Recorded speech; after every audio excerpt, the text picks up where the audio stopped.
رقم واحد، في البداية الشخص بيكون في حالة انبهار بيك، يعني المخ بيفرز هرمونات زي الدوبامين والأكسيتوسين، وده بيخليه متحمس جدا وبيتصرف بحب زايد عن الطبيعي. رقم اتنين، بعد فترة الهرمونات دي بتبتدي تهدى وبيبتدي العقل يشتغل أكتر من القلب، فبيبتدي يلاحظ العيوب، يبتدي يقارن أو حتى بيخاف من فكرة التعلق، فبتلاقي الشخص ده بيتراجع شوية.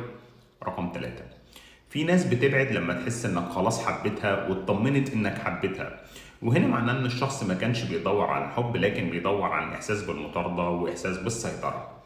رقم أربعة، أوقات الانسحاب المفاجئ ده بيكون مش لأنك عملت حاجة غلط يعني، لكن لأن الشخص ده ما كانش ناضج كفاية عاطفيا، يعني هو دخل العلاقة علشان عايز يحس بمشاعر الحب شوية، يحب ويتحب، لكن مش من وعي ونضج وفهم لمسؤولية العلاقة ومسؤولية العاطفة.